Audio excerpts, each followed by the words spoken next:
कांदा चाळींना वैयक्तिक स्वरूपात मिळणारं अनुदान सरकारकडून बंद। नाशकात कांदा उत्पादक शेतकऱ्यांमध्ये पुन्हा नाराजी। शेतकऱ्यांना दिवसाही माफक दरात वीज पुरवठा होणार। पुण्यासह पश्चिम महाराष्ट्रात सौर ऊर्जा प्रकल्प उभारण्याच्या कामांना वेग। सह्याद्री अतिथीगृहात आज कांदा प्रश्नी महत्वाची बैठक। शिंदेंसह दोन्ही उपमुख्यमंत्री उपस्थित राहणार। कांदा उत्पादक शेतकऱ्यांच्या बैठकीकडे नजरा। भाजप कोर कमिटीच्या बैठकीसाठी भूपेंद्र यादव, अश्विनी वैष्णव आज मुंबईत। पक्षातील बदल आणि निवडणुकीची रणनीती ठरवणार। शरद पवारांच्या पक्षातील इन्कमिंगवर ठाकरे गट नाराज। पुण्यातल्या सर्व पदाधिकाऱ्यांची सेना भवनात बैठक। घाटकोपर होर्डिंग पडणं हे दैवी कृत्य, मला यासाठी जबाबदार धरता येणार नाही। मुख्य आरोपी भावेश भिंडेचा अजब दावा।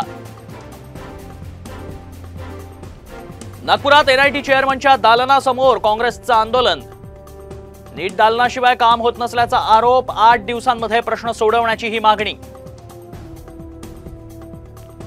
मध्य रेल्वेच्या दादर स्थानकातनं 10 लोकल्स सुटणार। मध्य रेल्वेचं नवं वेळापत्रक ऑगस्टपासून लागू। मुंबई गोवा महामार्ग आज आणि उद्या दुपारी 12 ते 4 बंद राहणार। कोलाडजवळ गर्डर बसवण्याच्या कामांमुळे मेगा ब्लॉक। पुण्यात झिका विषाणूंची रुग्णसंख्या 28 वर। रुग्ण आढळलेल्या परिसरात स्क्रीनिंगला सुरुवात। आरोग्य विभाग सतर्क।